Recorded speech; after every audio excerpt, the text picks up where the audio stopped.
we'd like to greet you with the words of welcome from around the world. We say Jambo, we say Akwaba, we say Hotep, Salam, Hola, Uhuru, Namaste, Alafia, Karibu, and in the language of our Pacific Islander brothers and sisters, Aloha. We're glad that you're here with us. We've got an exciting program today. We're talking today about the U.S. and Israel's attack on Iran. We have a special guest. We're bringing a Black radical perspective, and our guest is none other than Dr. Gerald Horne, from whom we will be hearing just in a moment. We do want to give you a little bit of bio about Dr. Horne, and then we'll have a brief musical interlude. But Dr. Horne is an author.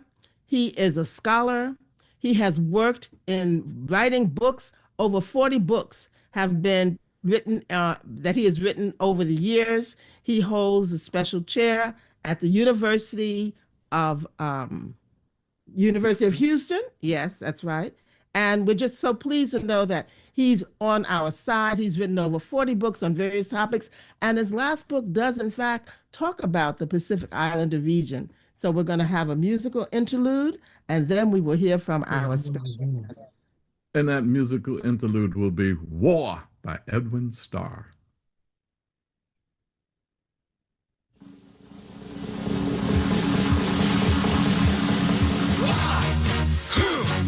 Yeah. What is it good for? Absolutely nothing. Yeah. What is it good for? Absolutely nothing. Say it again, y'all. Look out. What is it good for? Absolutely nothing. Listen to me. I despise. 'Cause it means destruction of innocent lives. War means tears to thousands of mothers die when their sons go out to fight and lose their lives. I said war. Good God, y'all. What is it good for? Absolutely. Get said again. War. Lord. What is it good for? Absolutely nothing. Listen to me. War. It ain't nothing but a heartbreak. War. Friend only to the undertaker. Oh, war is an enemy. All right now, Edwin Starr. Well, Brother Edwin, I have to say this. War, what is it good for? Absolutely nothing. It's not good for the masses. It's not good for the people. It brings death and destruction.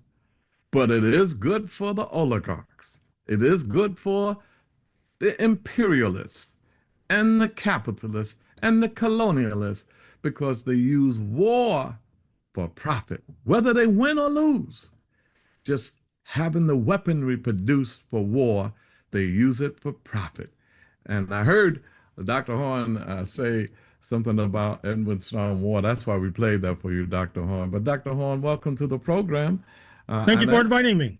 Yes. Thank you. So glad that you're here with us once again. Well, on February the 28th, the United States joined and supported Israel in bombing Iran and killed its leaders, its leadership, killed innocent schoolgirls and others with their bombing.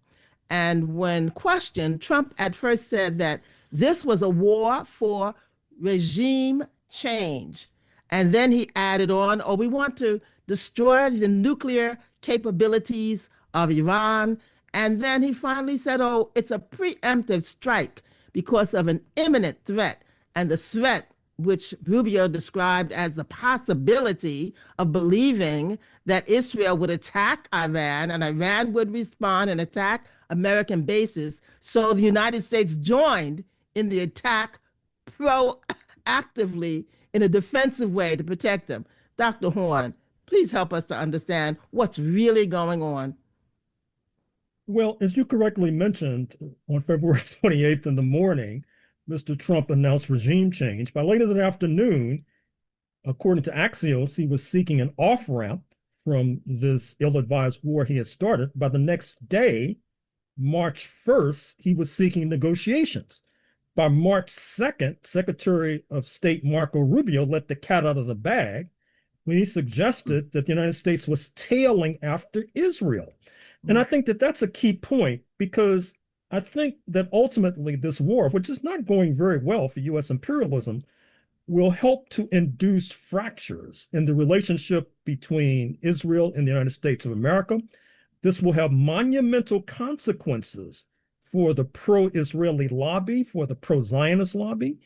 It'll have consequences for elections in Brooklyn in particular, because as you know, one of your congressmen, speaking of Daniel Goldman, is running for re-election, and his spouse, who is his treasurer, has issued all manner of offensive social media posts, not only about Palestinians, but also about Black people. She suggested or reposted that Black Lives Matter was a terrorist movement. And so Brooklyn has a certain complicity in this regard, but I'm confident that Brooklyn will be able to rise to the occasion. You should also know that in terms of the odds that US imperialism is facing, they have a mathematical problem. That is to say, the Iranians, that is to say, a nation 90 million plus strong, and by some measures as big as Alaska, with mountains and deserts that are difficult to hit, they have developed a formidable arsenal of projectiles at cost of a few hundred or thousands of dollars, but missile interceptors that are being used by Israel in particular cost in the millions of dollars. Not only that, but Iran promised and vowed to regionalize this conflict from the inception, and they've upheld their promise because Saudi Arabia has been attacked, Kuwait has been attacked, Jordan has been attacked, the UAE has been attacked, and by the way, the United Arab Emirates is in a very difficult position because, as you know, they've been raising havoc in Africa. They've been supporting a faction in the Sudanese conflict that's been credibly accused of perpetuating genocide. And I dare say that the opponents of this genocide will probably be beating a path to the door of the Iranians so that they can put further pressure on the UAE so we can get the hell out of Africa, for example. So this is just part of this disaster that Mr. Trump and his Israeli comrades have unleashed. And we may be living through a transition. What I mean by that is, in 1956, you might recall that Israel was involved in another adventure, another escapade, this time with the tottering regimes in France and Britain. They tried to overthrow the regime of Nasser in Egypt and seize the Suez Canal. The Soviet Union intervened. Even President Eisenhower intervened. And that marked the beginning of the end for both as major powers, although somehow they've been able to hang on to their seats at the United Nations Security Council. And of course, by 1962, you had Algerian independence after 130 plus years of French colonialism. By 1957, you had the surging to independence from British colonialism of Ghana's Kwame Nkrumah. Hopefully, at the end of the day, you'll be able to draw a straight line from 1956 and the Suez Crisis to the United States version of the Suez Crisis in 2026, because in both cases, they overreached. And that's part of the problem with these empires, is that they overestimate their capabilities, which then leads to ignominious catastrophe and disaster. That's the explanation, in part, for the US Civil War, when the slave owners who dominated Washington thought that that was not enough. They wanted to expand slavery under US control into Cuba, into other territories not governed by the United States of America. They sought to overthrow the Lincoln government by force, wound up losing everything, including their most valuable investment, the investment in bodies of enslaved Africans. And of course, their descendants are still angry about that. And of course, their descendants are still at the controls to a degree in Washington, D.C.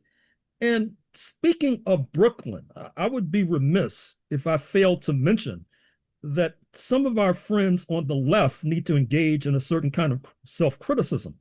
And I'm speaking, for example, of Senator Bernie Sanders, who, as you know, has roots in the borough of Brooklyn, and then fled to Vermont at a certain point.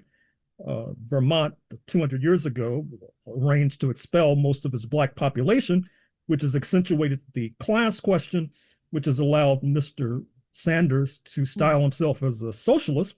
But what's interesting is that Mr. Sanders is always rebuffing what he calls, quote, identity politics. And I'm not sure what that means, but it's generally used as a slap at the Black liberation movement. But Israel, where Mr. Sanders used to reside, is the ultimate expression of a political entity where rights and benefits are doled out on the basis of identity. And I've never heard Mr. Sanders, nor most of his comrades, nor most of the people on the left in the United States ever apply identity politics to Israel, which is leading the planet to the precipice of catastrophe. And we'll know that we may be out of the woods when Mr. Sanders and his friends on the left deep six this nebulous term identity politics and begin to speak about class collaboration, which helps a long way to explain, for example, the Staten Island question, where they keep telling us that if you only nominate somebody from the left, then the secular descendant working class in Staten Island will vote for them, even though they've been a bulwark of conservatism for longer than I've been on the planet. You know, Dr. Horne, I'm glad you're raising those contradictions with the left, because we have the same kind of contradictions. I don't even know if they're contradictions, because I don't know where these folks stand anyway, but of Hakeem Jeffries and of Greg Meeks, these neo-colonial Black puppets of the Democratic Party, who supports a lot of what's going on. They're only upset now because he didn't come to them and ask them permission to do what they probably would have given them permission to do anyway. So talk a little bit about how neo-colonialism and how some of the Black elected officials, because we always say Black faces in high places doesn't mean Black progress or Black power. Well, I'm not sure if I should dub Mr. Jeffries or Mr. Meeks with the descriptor Apac Shakur, for example, since both are in the pockets of the Zionist lobby. And how can I ignore, speaking of Brooklyn, Senator Chuck Schumer, for example? I mean, this guy, not only is he interposing procedural objections with regard to this catastrophic war in Iran, that is to say, why didn't you consult us? And then we would have signed off on it, because as you know, he's in the pocket of Israel, and Israel says jump, he says how high. And there needs to be a revolt minimally at the ballot box. That's right. We cannot go on like this. I mean, it's possible that this cowboy regime in Washington is setting us up for World War III. Now, it's very interesting to see how the New York Times and the Washington Post today dealt with the question of Russia, for example. The New York Times took the position that Russia is letting its ally in Iran wither on the vine. In other words, it's trying to discredit Russia in the minds of the masses. The Washington Post says that Russia is sending intelligence to the Iranians, which is probably true, to help them to combat the US and Israel. In other words, they're trying to whip up hysteria against Russia. In other words, this regional war could easily tip into a world war. We also know that Israel has nuclear weapons. They're being backed against the wall. They're only bailed out during the Six-Day War of June 2025 because the Iranians probably made a strategic mistake when they accepted the idea of a ceasefire after the 12-day war was coming to a close. I don't think the Iranians will make the same mistake twice with regard to this conflict. And given the fact that the Israelis have nuclear weapons, that what's on the table in part is keeping Iran from getting nuclear weapons, do not be surprised if these lunatics in Israel decide to use the ultimate weapon. And once again, I should also say that this conflict should also remind us of the ideological weaknesses, particularly in the US left. Now, we're about to mark the 250th anniversary of this so-called republic on July 4th, 2026. But if you understand the true history of the United States of America, you would understand that the kind of negotiating tactics, so-called, that Washington has employed against Iran are similar to the tactics used against the indigenous population. That is to say, they would invite the indigenous leaders to a conference and then poison all the food and kill Yep. the people they were negotiating with. Or they'd invite them to a negotiating session, and once they arrive, they kill them all. But this is the sort of reality that many of our friends on the left have difficulty grappling with, which is why they tell us that somehow this was an incomplete revolution. I mean, that's like saying apartheid was an incomplete reform, insofar as it was intended to uplift the European working class so that they would not align with the African majority, for example. And this should be as plain as the nose on your face, but apparently it's not. And these kinds of ideological weaknesses not only make it difficult for us to organize a mass movement to restrain the warmongers, we're also misleading planet Earth, because basically folks around the world look to the so-called dissident forces in this country, the US left, to give an analysis of the history of the United States. And with the US left misleading us, supposedly, they're misleading the rest of the world as well, which is now reaching a point of imminent danger. No question about it. And some think, and we was exploring doing some research, whether or not the attacks on Venezuela, we should talk about that a little bit, the attacks and bombing of Nigeria, the attacks now on Iran, is an indirect attack on China.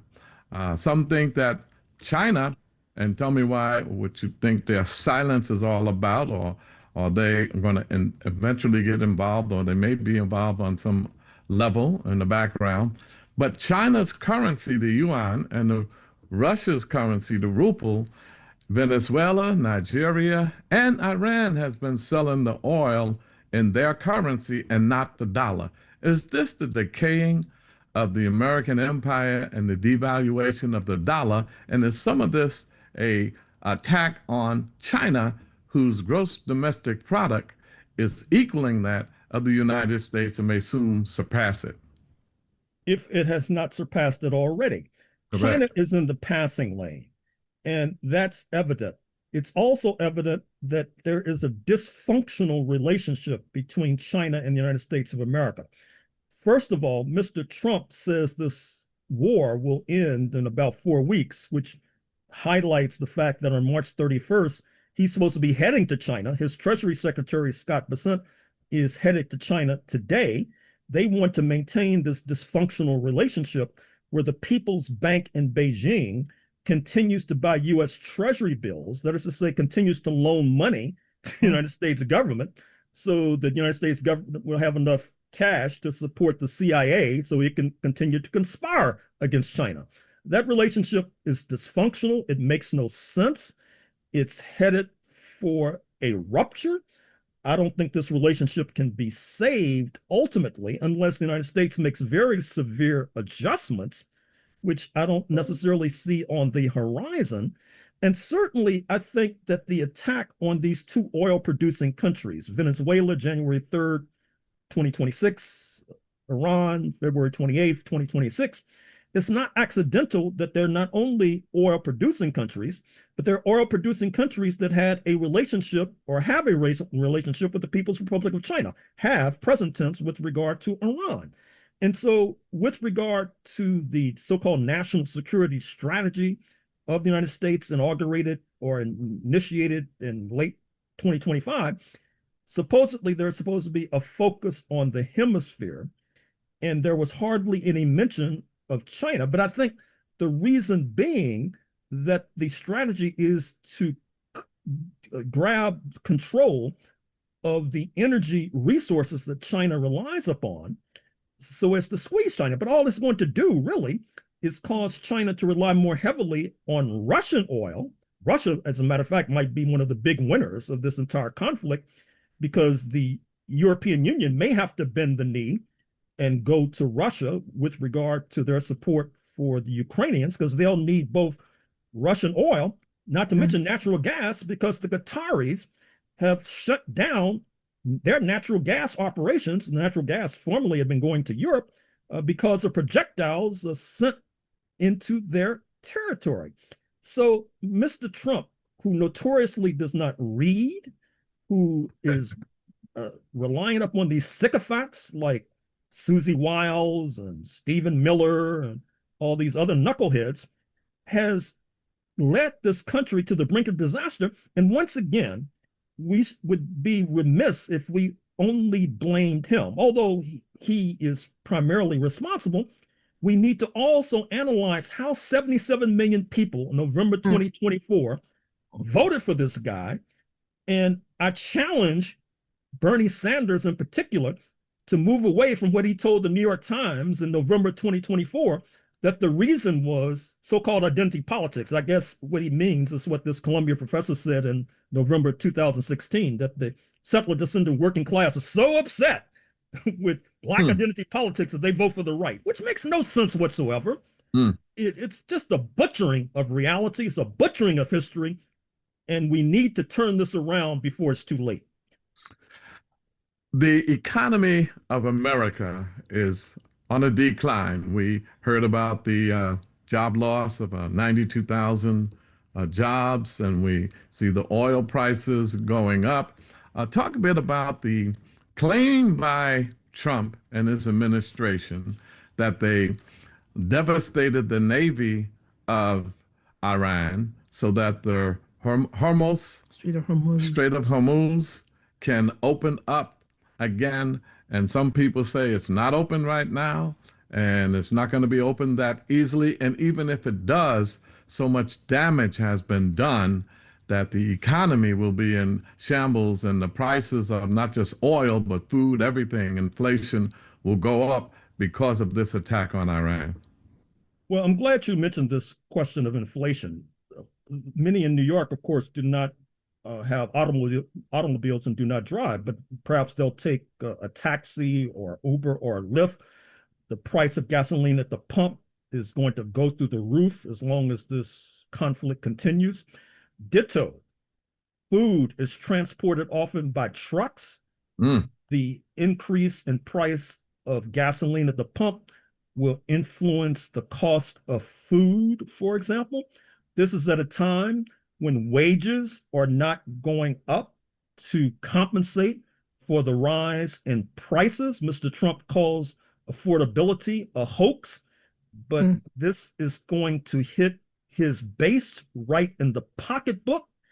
I should also say that his proposal, so-called, to have the United States subsidize insurance policies for ships to go through the Strait of Hormuz is fantasy, quite frankly. And the Strait of Hormuz, through which a good deal of the petroleum supply flows, will be closed or halted for some time to come. Now, we haven't even talked about the Red Sea and the approach to the Suez Canal, another important choke point in terms of transporting goods from West Asia, East Asia to Northern Europe to North Atlantic countries. The Ansar Allah in Yemen, the so-called Houthis, recall that after the conflict between Gaza and Israel was launched in October 2023, the so-called Houthis began shooting rockets into Israel, shutting down the Israeli port of Eilat. They effectively helped to close down the Suez Canal. A beneficiary of that, and possibly a beneficiary of this current conflict, will be our comrades in South Africa, because when the ships cannot go through the Suez Canal, they have to go on the long route via Cape Town, which means pouring more money into the coffers of Cape Town, the coffers of Pretoria. But that's small compensation for those of us on this side of the Atlantic who will be suffering, enduring real pain because of this ill-advised war triggered by Israel, according to Secretary of State Marco Rubio.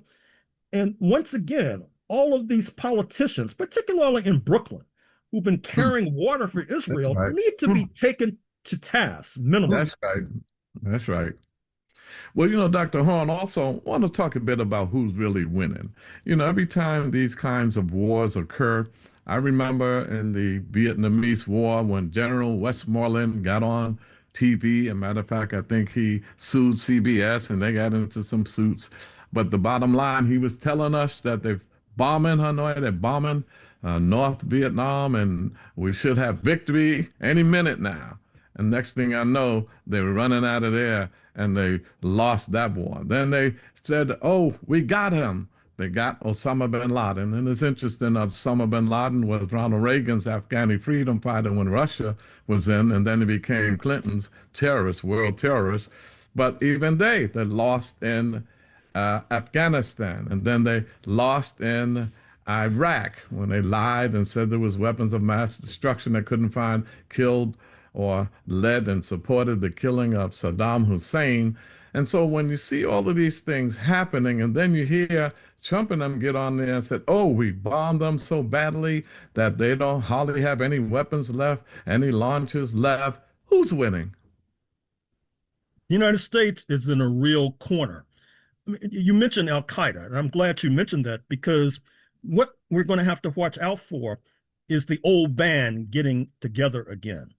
It's oftentimes forgotten that intermittently the United States and Al-Qaeda have been on the same side. That's the story of Afghanistan, for example. Note that the United States and its so-called Arab allies helped to put into power in Damascus, Syria, a former commander with ties to both ISIS and Al-Qaeda, speaking of the so-called Mr. al-Shara, for example.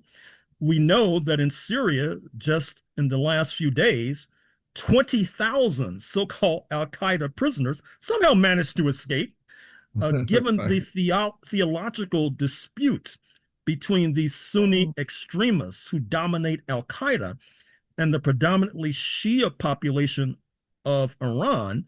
Don't be surprised if the United States Central Intelligence Agency begins to subsidize Al-Qaeda once again, like it did with regard to Afghanistan, and that inevitably will have blowback in this country, I'm afraid to say.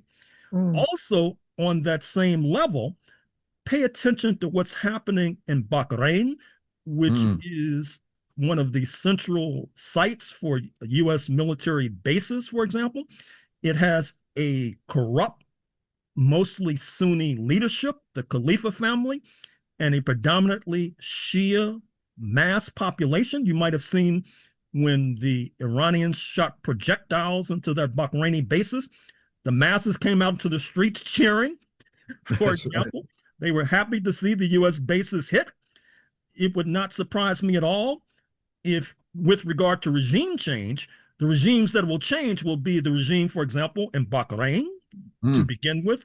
It would not surprise me at all if a similar fate befell other allies of the United States in the region. And I would point particularly to Jordan, whose leader is not only a sellout leader, but has a predominantly Palestinian population that he's supervising and administering.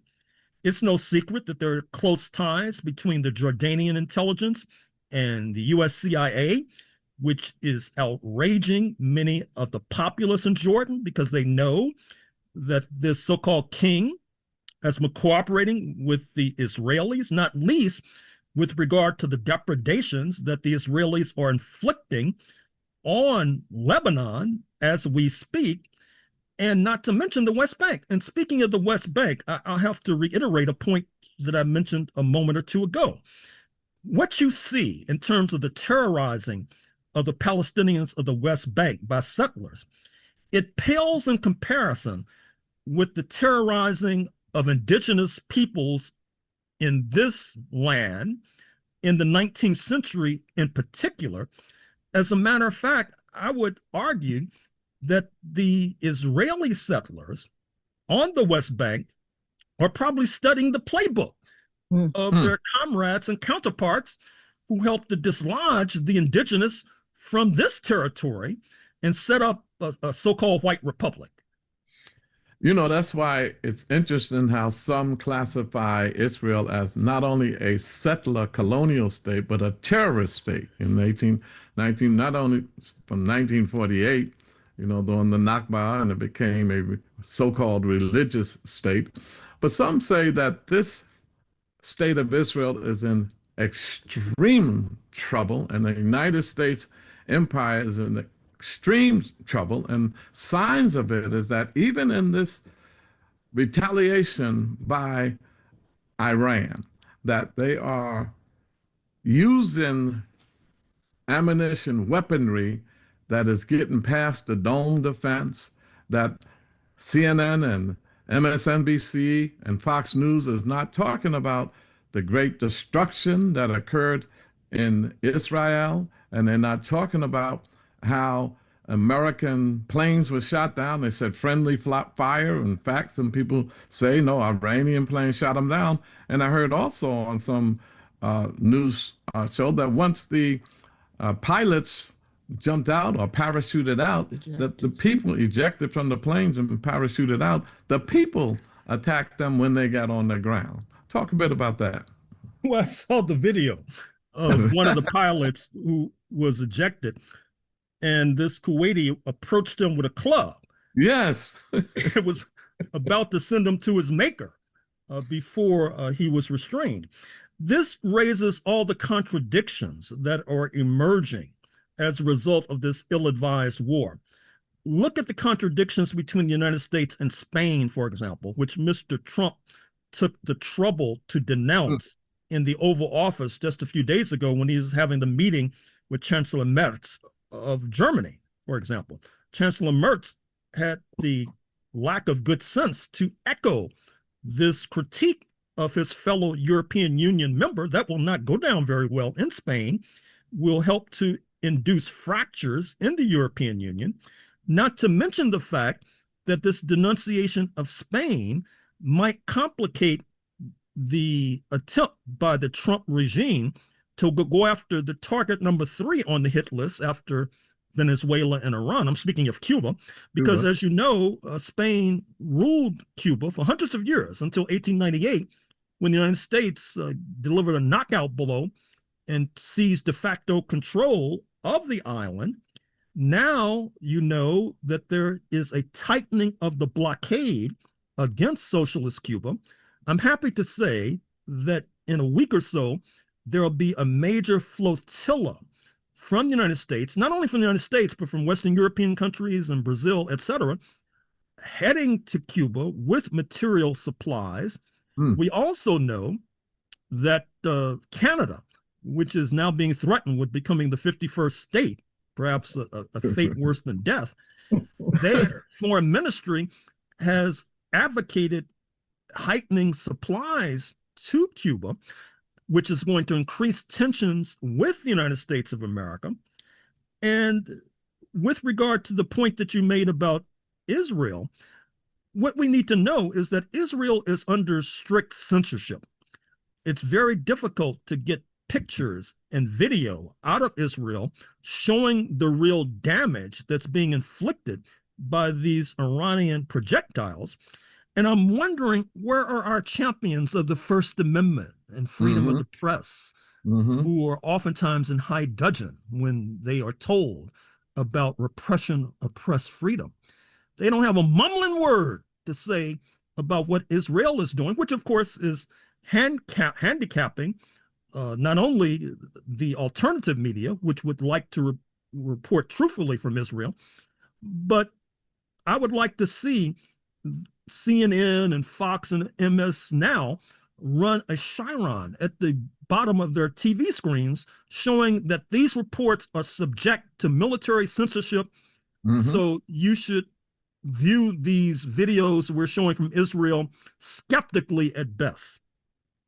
Well, if you want to join this conversation with Dr. Gerald Horne, oh man, he's bringing it. He's lit. No, let me not say lit because we don't light no fires, but he's bringing it real, real strong. You can give us a ring at 212-209-2877. That's 212-209-2877. Give us a call at 212-209-2877. Dr. Horne, talk a bit about these attacks now, like the one in Venezuela in particular. I noticed that they're not replacing the existing government with the opposition. As a matter of fact, they don't even want the opposition leader back in the country. And even Trump said she was weak and didn't have support. And the present government is still intact. That was Maduro's people. And also the military is still intact. So they made some arrangement with the present government, and you can talk about it a bit, about contracting and how they're going to deal and control the oil flow and the oil money. But at the same time, the government is the same. Was this a sellout of the government, or was it a kind of a strategic retreat that occurs in revolutions from some time to time? Well, it's difficult to answer that question directly because we don't have enough evidence to go one way or another. Although I have to say, like many, I was shocked by the fact that the U.S. authorities were able to land in Caracas and abduct Mr. Maduro and his spouse, Celia Flores, and bring them back to New York City, of all places. I was taken aback. I was taken aback by the fact that a good deal of his Cuban security were killed. A disproportionate number of those who were killed happened to be Cubans, by the way. I was taken aback by Mr. Trump's leaking of knowledge of this so-called new weapon, the so-called discombobulator, as he calls it, which supposedly leads to intense headaches and bleeding from the mouth, etc. And supposedly it was used in Caracas. So I'm not able to make an editorial judgment right now about the events in Venezuela. Although I will say this, I continue to monitor Telesur, the Venezuelan equivalent of CNN, and they're continuing to report very progressively, including about this adventure in Iran. I think that Mr. Trump, we should take him at his word, that he basically just wanted to get his hands on the oil supply, and Venezuelan oil apparently is now flowing. Some of it's flowing to near where I am on the Gulf Coast, near Houston, for example. And that's apparently the plan with regard to Iran as well. That's why Mr. Trump says that he wants to have a say on who will be the next supreme leader. That's one of the reasons, like, just as he dismissed Madam Machado in Venezuela, he's dismissed Reza Pahlavi, who wants to return as the Shah's son to head some sort of puppet government. Mr. Trump dismissed him, for example. And I think that's one of the reasons why so many of our liberal, quote, friends, unquote, are so upset with Mr. Trump, because he's ripped the mask off. It's not, I mean, this high-flown rhetoric about democracy and freedom and liberty. It's about making money, basically. It's about taking the oil, for example. And that's what we need to confront. You got it. We have a bunch of callers. The lines are lit. And callers, I want to caution you, I will cut you off because there's a lot of calls. Make no long statements. Ask your question for Dr. Horne. Dr. Horne, you might want to jot them down because I'm going to let a few calls go through before you respond. But caller, you're on the air. Caller, that's you. Speak. Okay, let's go to the next caller. Caller, you're on the air. Hello, is that me? Yes, yes, you're on the air. Speak. Okay, Come on now. Yes, hi. This is Arnold from Operation Power. This is an excellent program, and I think one of the things we need to do as a mass is reconnect with the righteous, Pan-Africanist oriented African government, because with that we can have the power and influence to overcome our oppression. So I just want to make that comment. And straight Well, ahead, thank you, Arnold. Appreciate that. Thank you. Next caller, you're on the air. Yeah, Dr. Horne and Charles and Inez Barron, thank you for taking my call. Real quickly, Dr.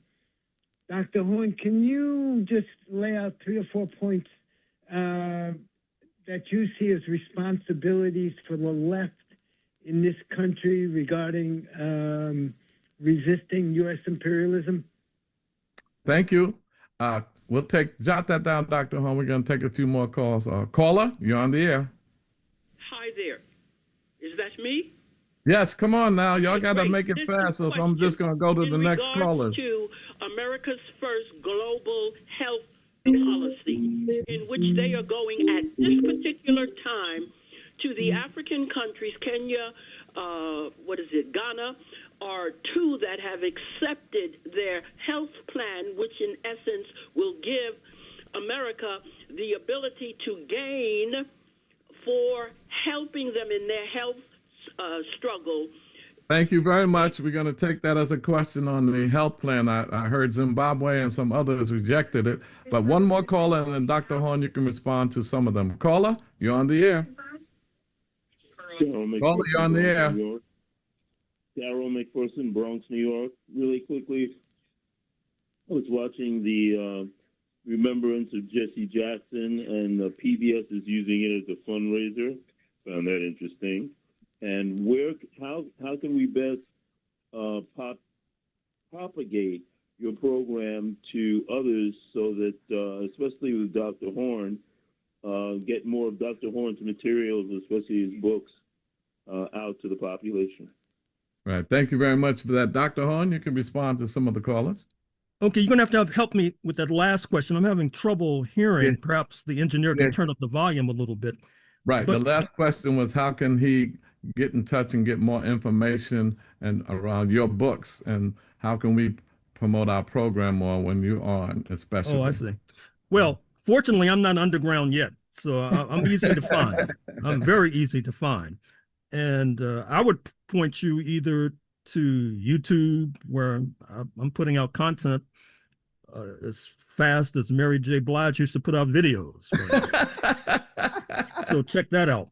Now, with regard to the first question, I think the questioner was asking why the left has had such problems in generating a resistance movement in this country, yes. if I'm not mistaken. Yeah. And I think I intimated the reasons in my opening remarks in terms of class collaborationism, the Staten Island question, for example, the fact that the settler descendant working class and middle class oftentimes do not vote their class interests, they vote their so-called race interests. And that has been difficult for many to comprehend for whatever reason. I'm not sure why. And then I think a questioner asked about this health issue with regard to the United States collaborating with Ghana and Kenya and Zimbabwe not cooperating, which allows me to also raise the dangers to the regime in South Africa, for example.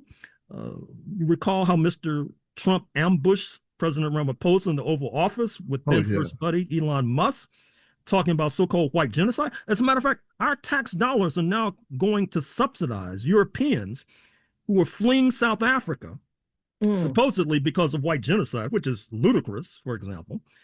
And it's something to comment on, that we're subsidizing this nonsense.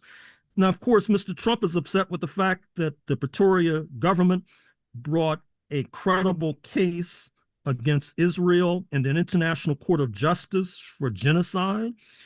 Genocide against the Palestinians. They're upset because the South African government has positive relations with Iran. There were military maneuvers off the southern tip of Africa just a few days ago involving the South African military, the Iranian military, the Russian military, and the Chinese military. That did not go down very well in Washington. There is an interview, I believe it's in today's New York Times, with President Ramaphosa, where he tries to fire back.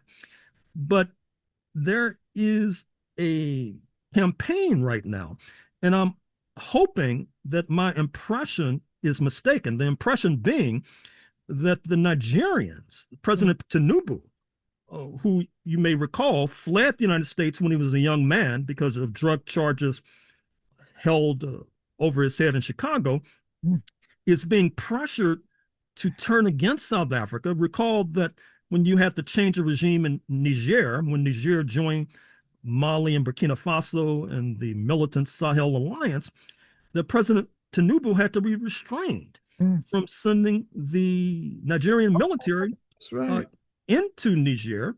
And we know what happened on December 25th, 2025, when he cooperated with Mr. Trump in bombing his own country. That's right. That's right. I mean, that was unbelievable. That was incredible. So we're going to have to keep our eyes on Nigeria. Right. And also remember, Ruto, the leader of president of Kenya, sent 1,000 troops to Haiti on behalf of America. So these neo-colonial black puppet governments need to go in Africa, and that's why it's so important that the Sahel revolution succeeds. We have one more caller. A caller, you're on the air. Hello, Charles. Yes, you're on the air. Hello, Inez. Dr. Horne, what is that amendment in the Constitution that when the government acts against the people over a duration of time, it's their duty to overthrow that government and put in another one? Well, I think you're talking about the Declaration of Independence. Right. When the government doesn't act on behalf of the people in pursuit of their life, liberty, and the pursuit of happiness, they have a right to alter it, abolish it, overthrow it. Dr. Horne, we're down to about 3 minutes left. If you can squeeze this in, the Sahel revolution, and I know with Trump sending troops to Nigeria, a lot of this is to get America more influential in Africa, and particularly in the Sahel region that is very influential in China, and Russia is very influential, and they have a mutually beneficial relationship. So let's go out in the last 2 minutes with some talk on Africa and what's going on in the Sahel and BRICS, if you can. All in 3 minutes, Gerald. Well, first of all, with regard to the Sahel nations, I think it would be useful for us to keep an eye on and keep pressure on their antagonists, particularly their neighbors. Not only Tinubu in Nigeria, but Ouattara in Ivory Coast, Cote d'Ivoire, who is little more than not only a U.S. puppet, he's a French puppet. Recall when there was an electoral dispute there a few years ago, French paratroopers landed and bundled up his opponent and sent him and his wife to The Hague to stand trial. I thought it was a false story, but apparently it's true. That in his office in the capital, there's a trap door that leads to a tunnel that leads him directly to the French embassy in case peasants with pitchforks show up ready to rout him. So we need to keep pressure on Cote d'Ivoire. We need to keep pressure on Nigeria. We need to keep pressure on Kenya. But I should also say that part of the good news is that with the shutdown in natural gas from Qatar to the Western European nations, that opens an opportunity for Algeria. Algeria has improved relations with Mali, which has been a linchpin of the Sahel revolution, so to speak. And so I'm happy to see that this question is being addressed here.